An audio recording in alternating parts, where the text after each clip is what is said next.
Hey guys. So therapy today was pretty heavy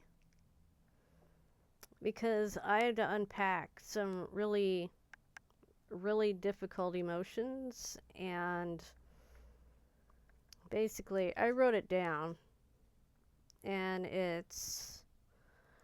I'm angry that my dad will live longer than my mom, most likely, and I'm kind of angry that my mom didn't go to a doctor sooner.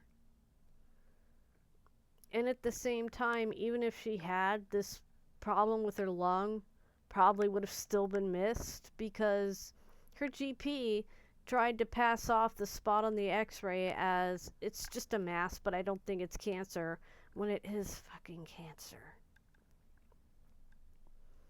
So I'm probably going to butcher the pronunciation, squamous cell carcinoma of the lung. So your lung basically has an epithelial lining, your bronchial tubes, your lungs, everything. There's an epithelial lining, and then there's the actual, like, tracheal tissue and bronchial tissue, you know. And squamous cell carcinoma is cancer of that lining tissue. Those are the cells that get screwed up and turn into tumors. So it is a non-small cell lung carcinoma, so I was correct about that's probably what it was. And the doctor said it's probably not an aggressive kind of cancer.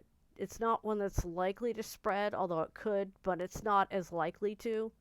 But the tumors tend to be kind of big, and they kind of tend to block airways. So, and it's likely to shrink with some radiation treatment and maybe chemo. We don't know yet. But it's not curable, but it's treatable. So hopefully we can get her feeling better. My poor mom, just going through so much shit. And I'm angry about my dad living longer because he's had Parkinson's since 2003. All right, he's had it for 26 years. And yet my mama's the one that's getting taken out from under me. It's like, how much more of my dad am I going to lose to this before it finally decides it's done?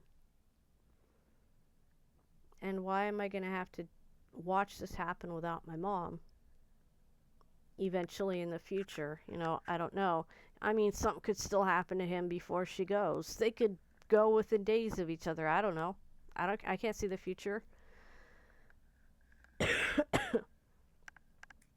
Excuse me if I cough. I have allergies going on.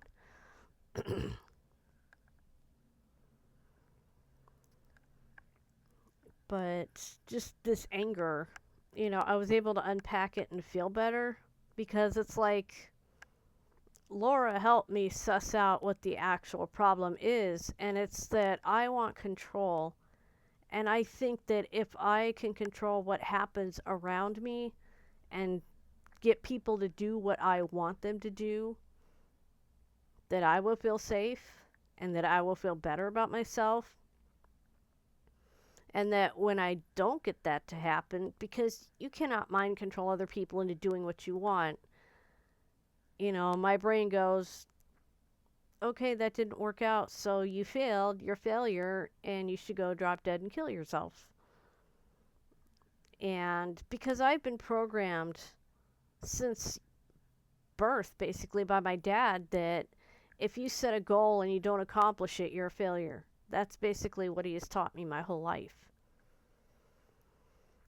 So I didn't realize that was an automatic negative thought, an ant.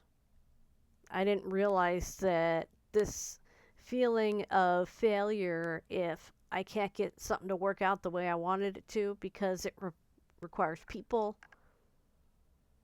that failure doesn't mean that I failed.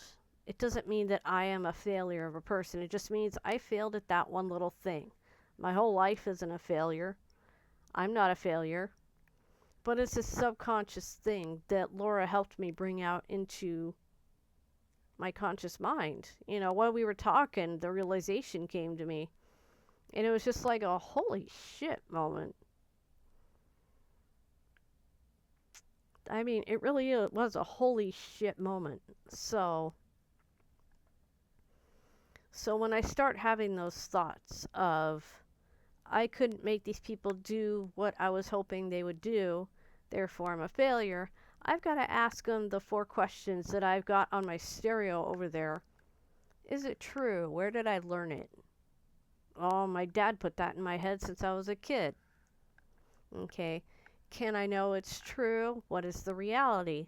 The reality is people are going to be people, and they're going to do what they want. It doesn't have anything to do with me not being able to accomplish something. It's just people are people with their own brains. How do I feel or react to that thought? Oh, when the thought happens, I feel like shit. It makes me feel bad. It makes me feel like a failure. And who would I be without that thought? I'd probably be a lot calmer and a lot happier. So let's push that thought aside. Because I'm not a failure because I couldn't get my mom and dad to sit down and talk. That's their problem. That's what they need to do. And I can't make their brains tell them, let's do this. I cannot do that. I cannot control other human beings like an RC car. I can't do that. They're not video game characters where I can push a button and they do a thing. I can't do that. I have to let go of that need for control. And it's really hard to do when you spent your entire life being punished for things you couldn't control. So there's trauma buried in all of that, and these bad subconscious thoughts that tell me I'm a failure because I couldn't control a situation and get the outcome that was expected. That's not a failure. That's not like a lifetime failure. It's just, oh, this didn't work. Okay, didn't work.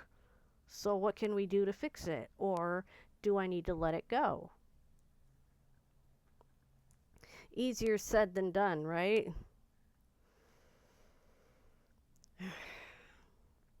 I'm actually really tired because this was a really charged, hard session because I had to talk about a lot of difficult things and be really, really vulnerable. And,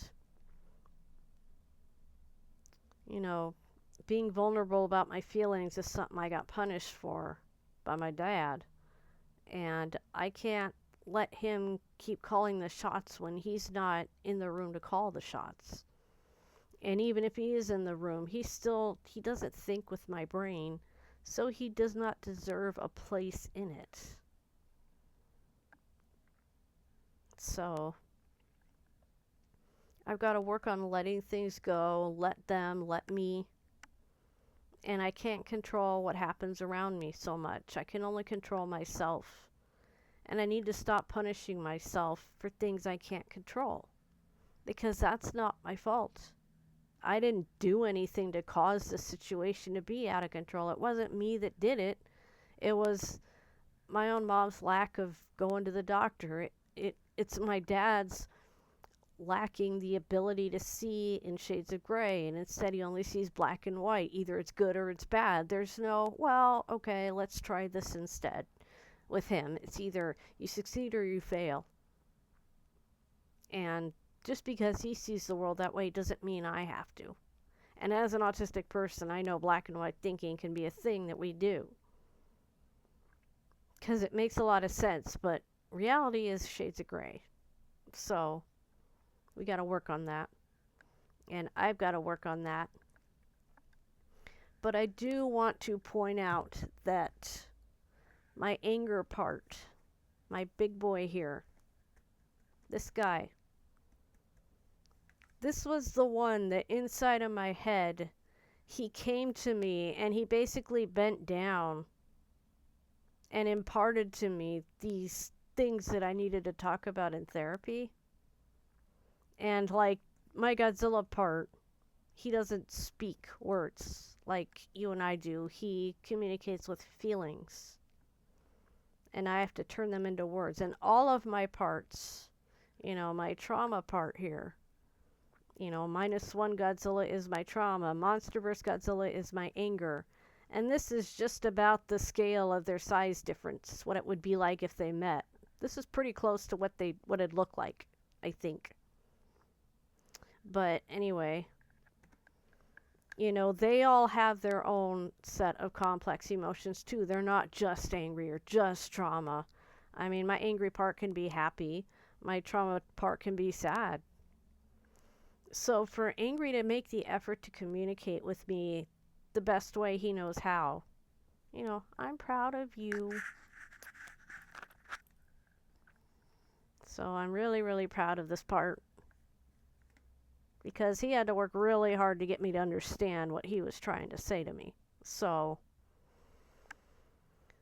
I just gotta work on not trying to control everybody around me and acting like a failure means that I have to punish myself. Because no, I don't. Failure does not mean I have to be punished. And I shouldn't punish myself in anticipation of being punished. Because I think a lot of people do this thing where you screw up and you beat yourself up because you figure whatever you say to yourself is going to be a lot meaner than what somebody else says. And that way, when they do insult you, it won't hurt.